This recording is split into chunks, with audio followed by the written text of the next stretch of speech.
What does it mean to be dog friendly? Is it when a business has a dog water bowl out front, or a park designates kayak put-ins that are carefully designed to make it easy for dogs to get in and out of the water? Is it when Starbucks gives you a whipped cream puppuccino for your puppy, or when a school teaches children how to safely approach a dog? Our guest today is the founder of Wagtown, a nonprofit that helps communities to be more dog-friendly. Hello, I'm James Jacobson. Welcome to The Long Leash. Today on the show, we sit down with Beth Miller. Beth is the founder of Wagtown, a nonprofit organization dedicated to helping communities define and become more dog-friendly. Through Wagtown, Beth has set standards for the ubiquitous term dog-friendly, and they have compiled a multitude of resources to help communities across the United States benefit from having more dog-friendly parks and businesses, curriculums, architecture, legislation, and more. Beth Miller, thank you so much for being with us today.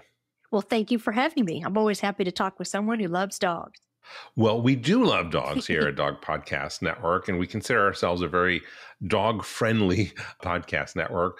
But that term dog-friendly is used in so many ways to describe anything that is tangentially connected to dogs. Oh, yes. But you've given a lot of thought to the term dog-friendly. And so what does it mean to you? Oh, boy. Well, you just answered the question for every single person. Every single person has a different idea of what dog-friendly means. Mm-hmm. And I will tell you that it is very different from state to state, from coast to coast, from rural versus suburban versus urban. It really is contextual. So when people say this is the formula for exactly how to be dog-friendly, I would challenge you to say, does this measure up to the standards and the values and the culture of that community? Because they may not be ready for dog-friendliness. I saw some places in the Pacific Northwest where things that I saw there would never work where I am from. Let's see, Redmond, Washington, there's a dog park, Marymoor Dog Park, which is my ultimate all-time favorite dog park. That one is nestled into a lot of other activities within this park, and it's all natural, it's along this 42-acre slow-moving stream with stand-up paddle boarders cruising by you, and there are 5 put-ins like you would have for kayaks, but they made them specifically so that the dogs could get in and out. So they have little steps down, and in there I saw chuckets, I saw treats, I saw little kids running around that were, above toddler, but just barely, strollers, people throwing toys everywhere, no dogs on leash, dogs on leash. It was just this perfect storm of everything you would say not to do at a dog park, right? Mm-hmm. But what I noticed is when I went to communities that seemed to be more authentically dog friendly in terms of checking a lot of boxes as far as, retailers and services and emergency care and, realizing that you don't live in what I call a dog friendliness desert. So you see those dogs and those people when they grow up in a community where dogs are integrated into your lives and the infrastructure, that yields a different culture and a different kind of person and a different sense of responsibility and a different life for the dog. Whereas, in New York City, it's a completely different scene, right? So there's a dog park in Lake George, New York, that I also always just brag about. It's absolutely beautiful. There's part built environment. It's like all the bells and whistles, chalet. It really looks like you've arrived at somewhere special, like a resort, and that they really catered to your dog. And that one was an example of, he was trying to find out from a revenue stream perspective, how can I get my guests to stay longer? Well, he did a survey. They said, put in a dog park. We're leaving because our dogs are filthy and they have nowhere to run. And that was sort of a business decision for him, in addition to loving dogs. And it turned out to be fantastic. Now, that built environment with the prefab construction of materials that they jump through and all the toys, that kind of material isn't really accepted in many areas of the Pacific Northwest, where it's much more natural. So we start to see sort of that nature play versus built environment conversation that's traditionally held in the Parks and Rec industry for children. Now we're starting to see that as people are moving that along, that when you do move around the country and you go from Carmel by the Sea to Phoenix, your expectations need to be that I need to see what's going on when I get there. I need to call ahead. I need to do my homework. And that's what you just mentioned is the problem. If you Google any city in America, you can find an article that says that it's dog friendly. Probably not everyone, but I bet it would be tough to find one. Well, give me some other examples or in contrast where they think this is dog friendly, but in another part of the country or the world, it would not be. Well, you'll start to see some instances of prioritization of land and infrastructure space. So, for instance, in Seattle, just in the downtown area, there are 33 dog parks. Now, that sounds like wow, right? But they are chicken wire with posts and a sign on the side with a poop bag dispenser on the outside of it. It's about 4 feet maybe, and it's wobbly. So in many areas, if somebody would say, is this an appropriate dog park? Do you feel this to be safe? I would probably say not really. There are a lot of ways to get out. It's too short. They didn't have a lot of the basic infrastructure you would see. But that is a solution for a very urban, tight community where people need to have access to open space for their dogs to get them exercise, relieve themselves, and just, get outdoors. And obviously that also helps the human. Now, when you take that 33 dog parks with the sort of sloppy construction that was in terms of there's no rigidity, there's no ta-da kind of factor. You can't really put that into sort of a more bougie community where they want everything to be more of a bistro effect. Do you see what I mean? So it very much changes. And that's the problem, I guess, for us living in this country and really anywhere is that it's just like saying things are green. Now it doesn't really mean anything, right? Because everything is, this is green, this is green. Back in the day, it was like, it's all natural. Yeah, I use that because it's green. Well, now everything is green. Well, I go there because it's dog friendly.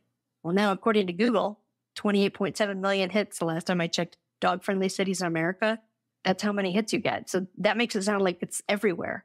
When in reality, it really depends on your definition of that. So with Wagtown and with Smart Dog Park, we're trying to put some sides on that and say, if you don't have access to certain kinds of veterinary care, then you're really not dog friendly because people don't have the means to properly care for their dog. If you don't have safety nets in your community for people who maybe have struggles in caring for their dog and providing those resources to them, those are things that can hold up a good relationship between the dog and the human and the dog and the community.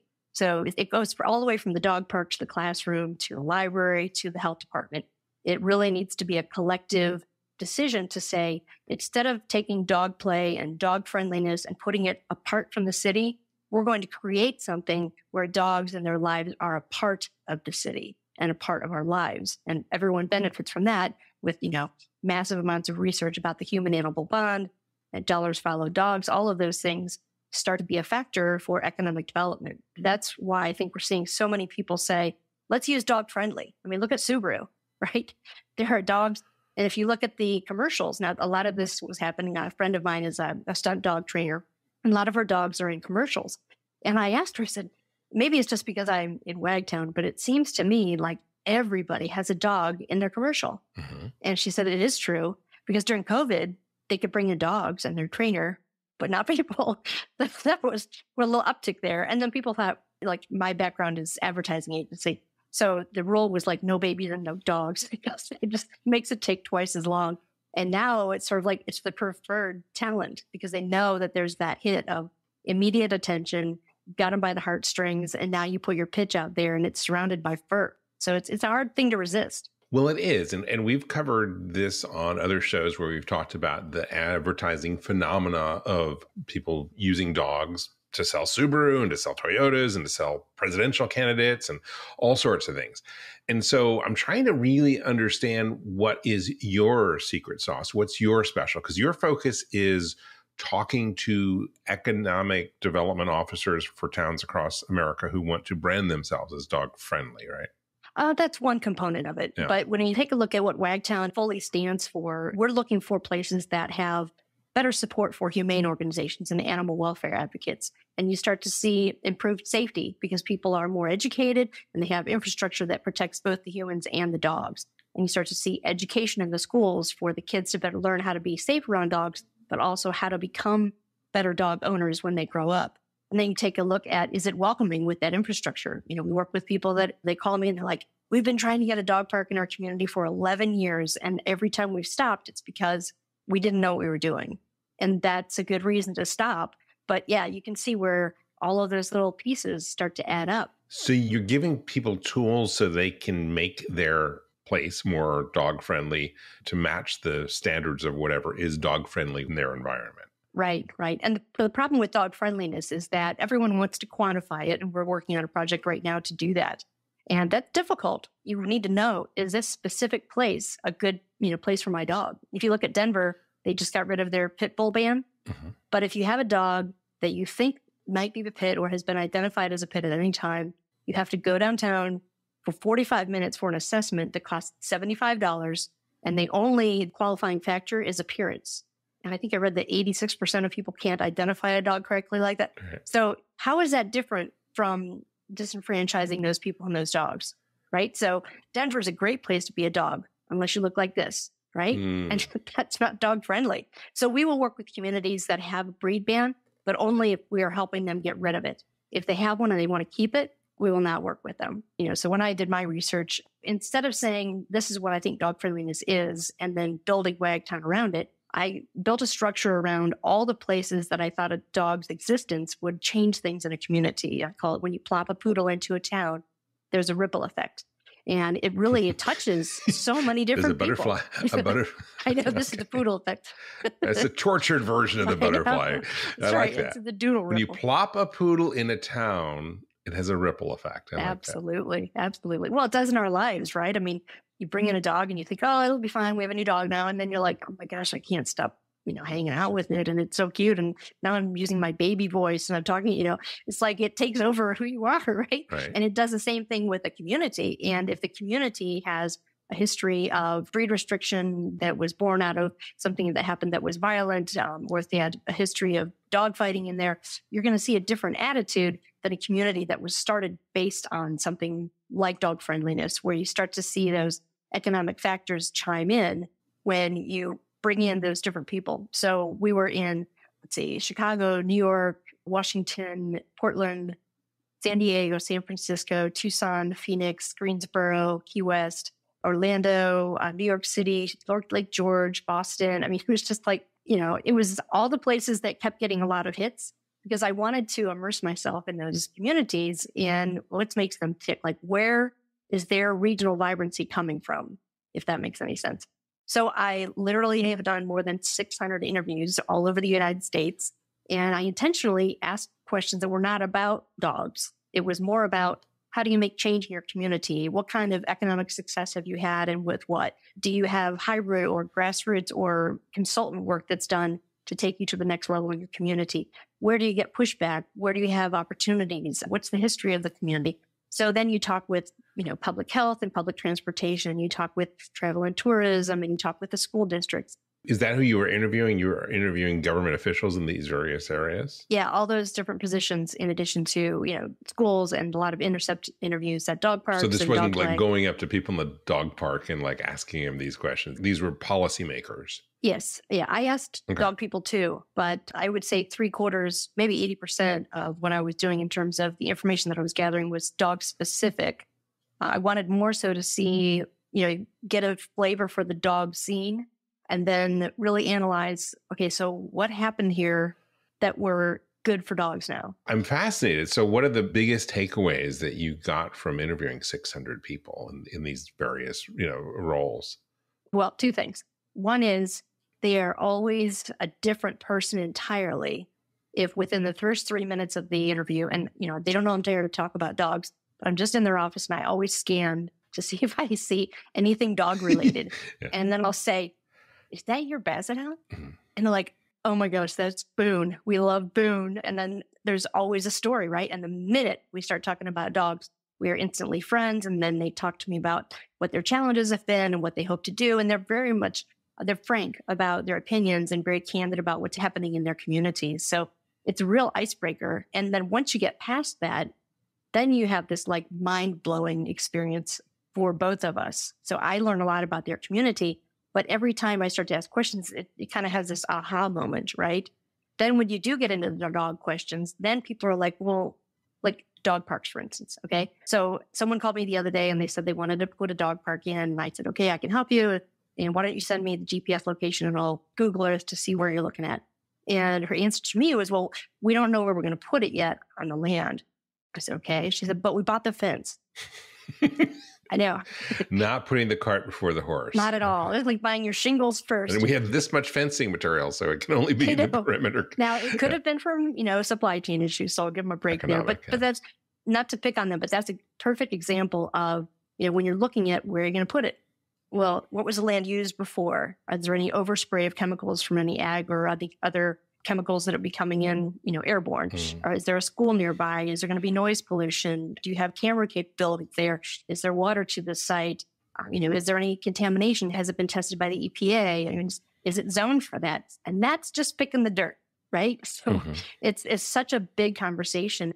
Are there any guidelines that city planners, community planners use? I mean, you just rattled off a bunch of things that make total sense, but I would assume that if I was a city planner in, I don't know, Maui County or in Dayton or in, Orlando or in Podunk, anywhere, that they have a common sense of, well, these are the guidelines we look for when building a dog park. Am I wrong? Unfortunately, you are wrong. There is no centralized place to get resources, materials, order materials, expertise, interviews, AMA sessions, courses, discounts on equipment, reviews of equipment, debuts of innovations for dog parks. So it really does make it difficult because not only is the subject matter expertise not out there, save for a couple of webinars that are done by some really strong manufacturers of great equipment for dog parks. That's a customer service on there, but obviously they're looking to hopefully provide equipment for people as they do their project. Whereas you want the onus to be on what is the experience going to be like here, right? So start with what's your culture like? What are you expecting from this? How do you use existing open spaces? Are you integrating those or are they separated? So it really needs to be custom to every community. So it's going to be hard to say, this is what dog friendly is. Because I know when I was in Little Italy in San Diego, that's where I got the idea for the Wagtown Dog Trail. They had a little trail explaining Italian cultural history. And I was like, this is so great. And what if these were dogs? It looked like the Hollywood Walk of Fame, but they were round, right? I'm like, this would be so cool. So we made one in Dayton. It's 2 miles long and dogs' names are on them on all the 274 prints. And, it's just a great way to put it out there. But until you think about, you've got issues with your schools, your fire department needs help, your police are understaffed, you've got education issues and your higher level education stuff. There's a problem with parking. It could be anything. When you have all of those issues at bay, are you really going to expect your city leadership, your country leadership, the world leadership to say that we're going to put dogs first? Well, now that's where I was going to go next. It's like all of this stuff kind of sounds expensive and we're, definitely we are headed for some more troubling economic times. How are communities going to make these priorities to make something that is super dog friendly versus like, well, yeah, it's dog friendly. Yeah. Now you bring up a good point. Dog parks have a long history of being associated with gentrification of communities. In fact, I just was speaking with Cole Eckerman, who wrote an amazing study about off-leash guidelines. And she was working on a project. And as soon as they put the dog park map access that they had for their community on top and overlaid it with the redlining for, the disproportionate investment in the city by color, by race, right? There are no dog parks in at-risk communities. They're all in the bougie suburbs, right? So there again, we have a community that does need, more so than the people with the acre yard, right? They need access to those kinds of spaces, not just for the simple thing of like they have to go potty and then socialization, but that common practice of bringing the dogs together completely changes the character of a community. Because you start to see, I'm sure you have seen this a zillion times, dogs are like the ultimate social lubricant. Think about how many people you know in your neighborhood only because they have a dog, right? And right. So, I think a lot of people know their neighbor's dog's names more than, speaking from personal experience, than the person's name. Yeah. I'm guilty of that myself. Yeah, I'm sad to say. I think a few of our listeners are too. Well, it's always like, hey, Benji's dad, how are you? You can always get away with that. And I recognize dogs better than I do people. Yeah. Well, to really answer your question about, the ability to quantify that, you can get some qualitative information like I did and a lot of research to do on it. But they're really, because there are no regulations, because there are no standards, because there is no set expectation, it really comes down to a group of people that probably have no training. And the recent study that I did, 67% of people have no training or learn as you go. 70% don't train any materials for volunteers, users, or maintainers. on how to read dog body language, how to break up a dog fight, what your uniform can do to affect the dog's personality. And then SMART is safety, manners, awareness, responsibility, and training. So everything that goes into a dog park, in my opinion, should also go into anything else that you're building that's dog friendly. Well, this is the perfect place for us to take a quick break. But when we come back, we'll hear more from Beth and more about the economic benefits of being dog friendly. We'll be right back. And now, a message from your dog. Every day with you is like a day at the beach, and I want as many beach days as possible. I want to run and sniff and find a good stick to carry.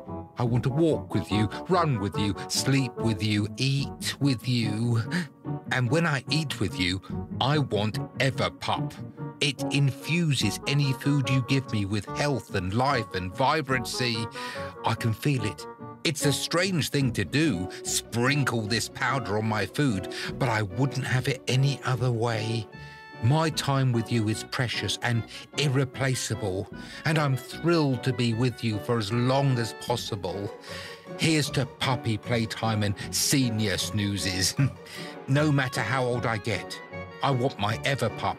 It just makes me feel good in this life and the next, and the next, and the next. I am so grateful to be your dog and for the Everpup you give me.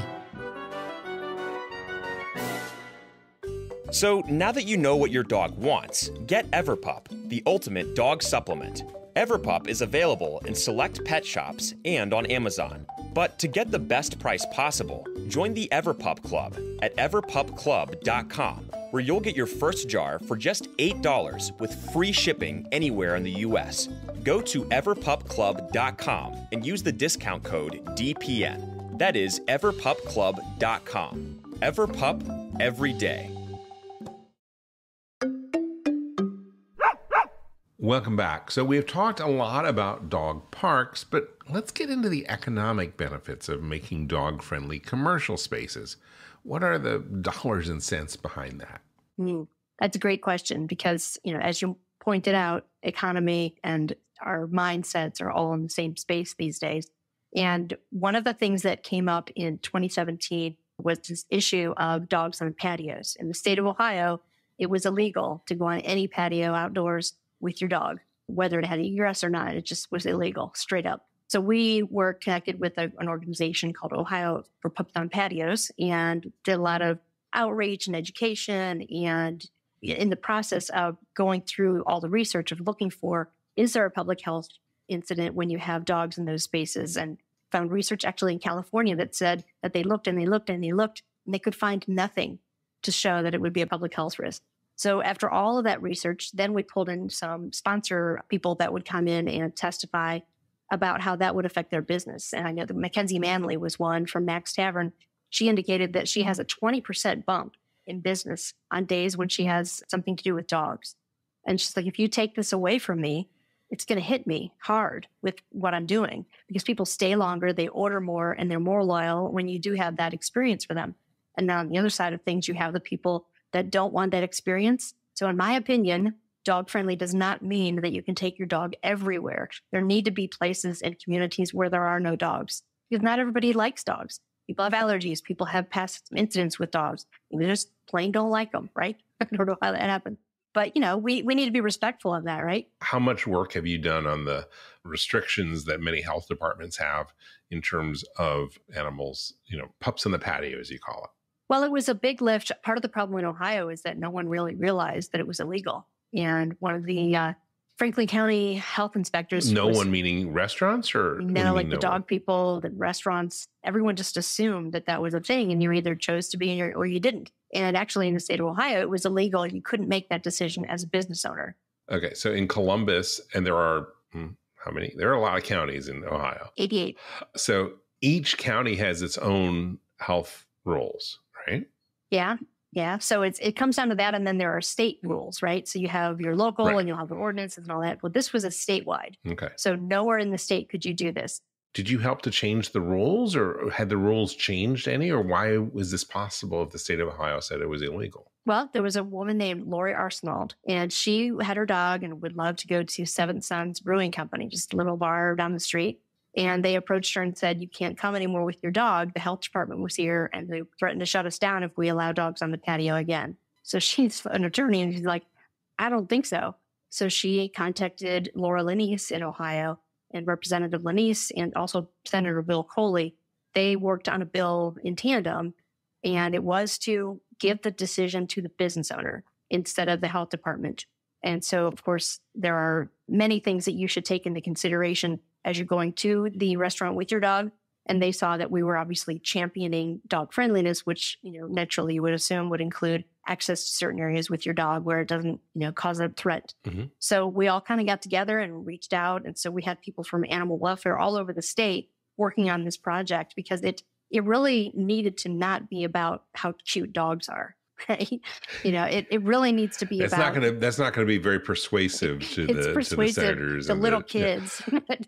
Yeah. So, I have my testimony on record with the state of Ohio where, it's like, if you want to have Ohio as a state that benefits from the phenomenon of dollars follow dogs, then you have to get out of their way and let people choose to go toward that thing that can help their bottom line. What year was this? That they changed it? Well, that you got involved at this whole Pups on patios. 2017 we started, okay. And in 2018, it finally was signed in, and now we're living the life. Right? And that's everywhere in Ohio. Everywhere in Ohio. Now, it's everywhere in Ohio where the management or the owner of the establishment decides to be dog friendly. So it's not. So you can't just bring your dog into a restaurant. No. And you should never go in somewhere and assume it. Other than Ohio, where else has this happened? I think we're down to 12 states now that don't have dogs allowed on patios. And from what I've called around different places where they do have it, and I asked them, what was it like before here? And then most of them said, I don't even remember when we couldn't do it. And chances are, when we couldn't do it, we were doing it anyway, right? So it's building things on that spectrum to make sure that you're accommodating the needs of the dog and, make sure that they're safe and things like that, all the way over to how is the presence of the dog affecting quality of life in our community. So, that's just an example of one initiative. Erin Gustafson she's creating this Morty's Bark and Brew where she's integrating education and training along with her park experience in a different way that's much more academic and engaging than we've seen in the past. Morty's Bark and Brew. Morty's Bark and Brew in Minneapolis, Minnesota. Now, with the word brew, it sounds like you were talking about training. It sounds like there's a beer involved. Well, I'm not going to say I wouldn't maybe partake in an alcoholic beverage if I went to Morty's, but yeah, she's in the very formative stages. So it is a restaurant. It's going to be. Yeah, she's in planning stages, but okay, got it. I'm excited that we're starting to see people recognize dog play spaces and dog integrated places be more filled with activated time instead of just waiting for dogs to come and play. Okay, activated time? Yeah. If you think about, I used to work for a Metro Park system, and they built this huge band shell and this big area for festivals and things like that. And at the time, the then executive director looked at the person who was managing that area and said, I want something going on at that place every single weekend and at least 3 times a week, because that space needed to be activated and appreciated. It was a taxpayer-based thing, right? So we're starting to see that attitude of NRPA, the National Recreational Parks and Rec. They actually listed smart dog parks as a top trend for 2022 because they're saying that we should start to consider dogs as taxpayers and act accordingly. I about fell out of my chair. So that's a pretty bold statement. I know. I think a lot of us can get behind that. Oh, yeah. I mean, just think what the world would be like if dogs were in charge. Well, maybe not. So let me ask you about where you see all of this heading in the future. Polish your crystal ball and tell me what you see for the future. Well, in my future, in my own delusional possibilitarian mind, rose-colored glasses, whatever you want to call it, is a society where instead of reacting to issues and putting a Band-Aid on it and saying, oh, let's put this dog-friendly thing, smack it over here, and then we'll put this moniker on us. Instead, they would say, when we're taking a look at what the experience is, what is the human experience in our community, and how does that involve dogs and other companion animals in the way that it enhances our quality of life, our property values, our public safety, our public health, all of those things kind of come together. We really need to get to a point where at the top level, they're saying, here are all the things we're going to do in our community to become more vibrant, to up our regional game, right? And understanding that the inclusion of a pet like a dog, where there's an expectation, and it's increasingly so, to be able to have an ongoing public relationship with that dog, let's start to plan for it.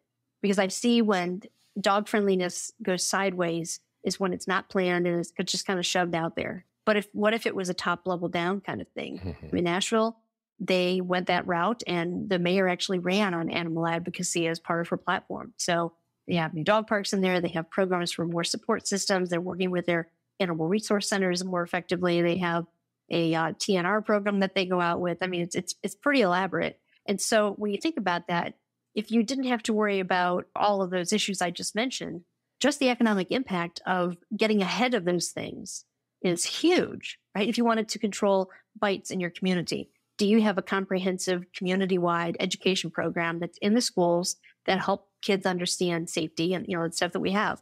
Do we have materials out there with law enforcement? I worked with Cleveland Heights. They developed team kind of mentality with their police department with the local dog walkers. The dog walkers, as you know every square inch of their route, right? That shouldn't be there. That's not there. That person shouldn't be here. Like, what's unusual? If you see something, say something. Those people are seeing what's happening on the ground. And then you have law enforcement.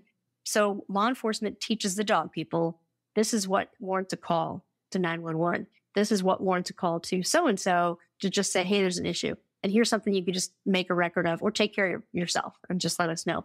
And then the dog people then in turn train the police officers. This is how you approach a dog. This is what your uniform does to the psyche of the dog. This is what's happening to a dog when their person is in any kind of conflict.